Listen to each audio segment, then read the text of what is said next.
মাটি এত মাটি আমি খাইছিলাম সালারি করে যাবো কোথায় তাতে কিস কিস করেছিল না দেখ যদি আর একটা কথা কইছি তো তোর মুখ আমি ছুতোতে সেলাই করে দেবো কিন্তু বলে দিলাম হ্যাঁ তাহলে আমি শ্বশুর বাড়ি যাই গোস্ত চাবা খাবো না কেমন পিঠে খাবো না কিন্তু পিঠে খাবো না কিন্তু এত পর যাবো জ্বালাতে জ্বালাতে আসছি তো তাতে আমার সহ্য হচ্ছে না তুই বুঝতে পারতেছিস শোন তবে শাশুড়ি আর কি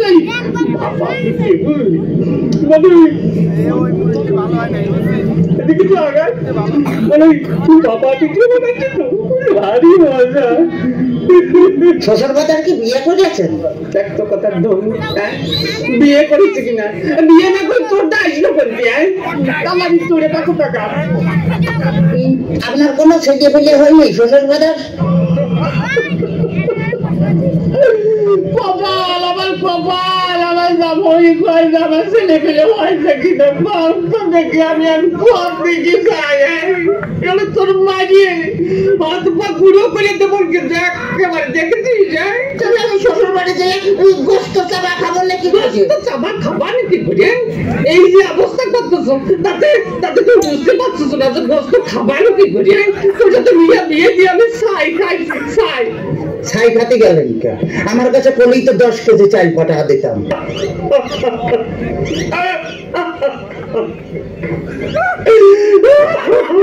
কাঁদতেছেন শ্বশুর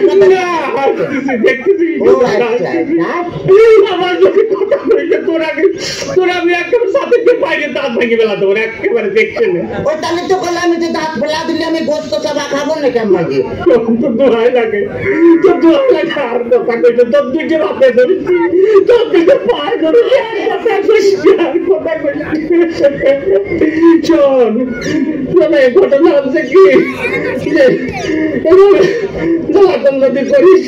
তাহলে আমি পারবো না আমি ৬৮,০০০ গ্রামে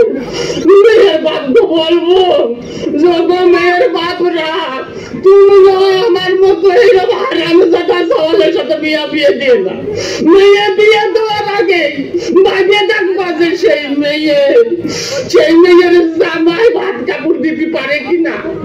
জামার বাড়ি ঘর দূর আছে কিনা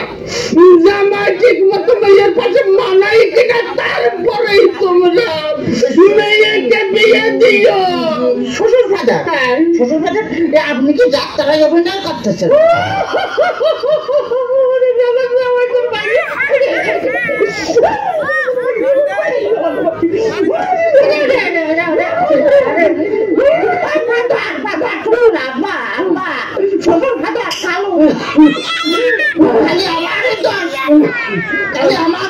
তোমার মেয়ে বিয়ে করে আমি যে ফকির হয়ে আসছি খালি টাকা চাই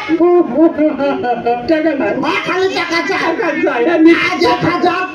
আজ ১,০০০ কাল ১,০০০ পরশুদিন ৫,০০০ তারপরে ১০,০০০ খালি টাকা চাই আর টাকা চাই তোমার মেয়ে আমার ফকির বানা ফেলেছে ফকির বানা ফেলেছে বলি এত টাকা নিয়ে করে টাকি এত টাকা কি করে তা আমি কি করে পাবো আমি কি কোনোদিন দিছি নাকি